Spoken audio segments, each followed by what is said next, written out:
during D-Day, we really put the first people on the ground for the invasion. Yeah. And what were you flying at that time then? What? An Albemarle. Oh, yeah, with 295 Squadron. Is that correct? Yeah. Yeah. But you were wearing a U.S. uniform then. Right. Yeah. But still flying with 295. So were you the only American on that squadron? Yes. And you didn't stick out at all amongst the squadron members. They didn't kid you or anything about the uniform. I'd been with them for a couple of years in RAF uniform. So no one. If anyone took issue, they didn't do it with me. And then when you transferred back, did they ever question you why you joined the RCF and why you went up to Canada? Was there any suspicion or anything like that? No. We didn't make an issue. We became just another pair in the squadron. I was able to take Ray with me, which I thought was quite a tribute. And he was an American personnel, but they allowed him in an American squadron. So he was like in a sense on detached duty. He was on detached duty. Yeah. So he was a rarity, really, where there wouldn't have been that many non-Americans that would have been serving with American squadrons, would there? I don't know of another. So he'd be paid and he'd be part of the RAF, but serving with a U.S. squadron. Yes, as a matter of fact, when the Germans surrendered, the next day he got orders to return to his British unit, to our old British squadron. Yeah. Did they count on your expertise at all? The fact that you had some combat experience? Did they? Oh, the squadron I joined were sort of amateurs.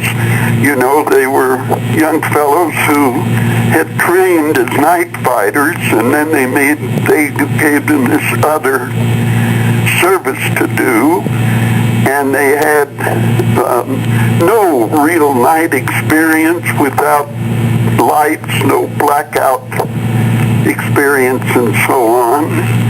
And I was a little surprised at how unprepared they were, but it was never an issue. Did they ask you for advice or no? No, as a matter of fact, a couple things that I suggested, they took exception to. The CO was an unusual, self-centered guy who,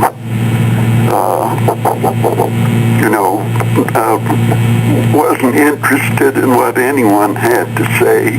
For instance, we were flying the A-20, which was primarily, initially, a night fighter. And we had a turret, a Browning turret in it. But because the nature of the work that we were to do didn't mean anything unless you got back from a raid, because we were taking pictures and they didn't mean anything, unless you returned. Yes.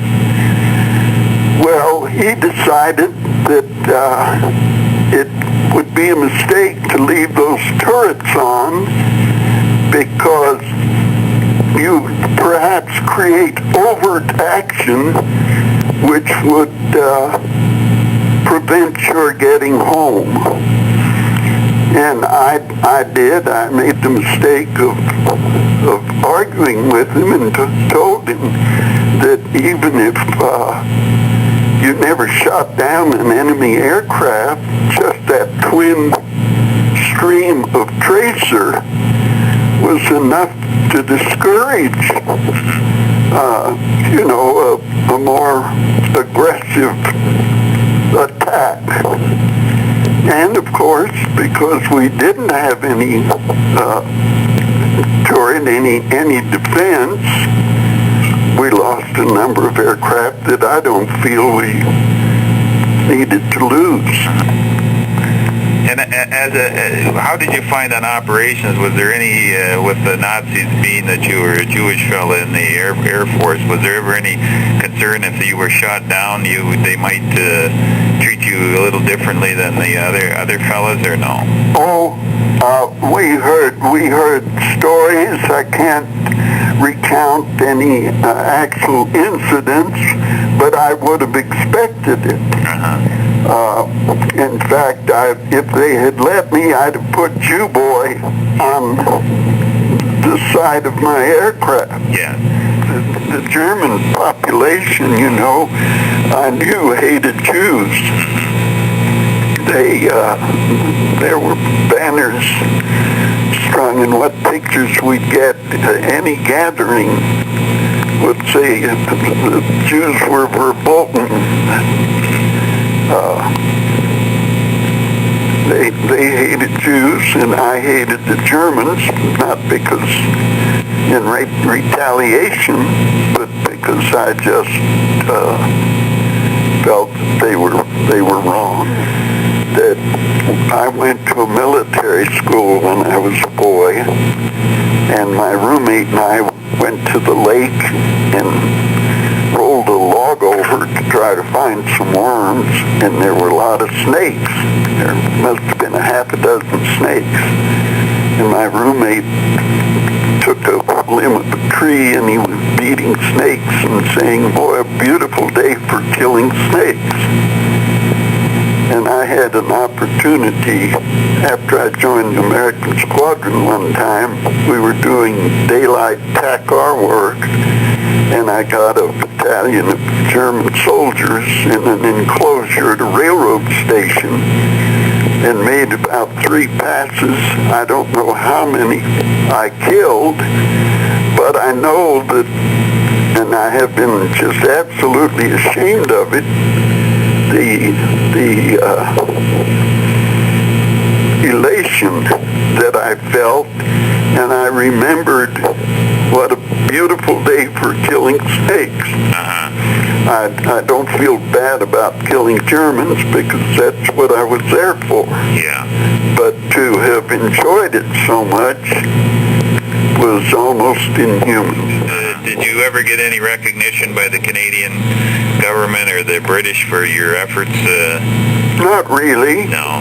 I have been wondering if the Canadians have given their servicemen any kind of a bonus, a veteran's bonus or a discharge bonus, or... Well, a fella told me he got $100 or something they sent him after the war, and a little note thanking him for his service. Did you didn't receive anything at all from the Canadians? Nothing. Nothing at all. I received a plaque from the French for service to France. But the Canadians, they've never ever recognized. Do you think they owe you a thank you, or do they? They don't owe me anything.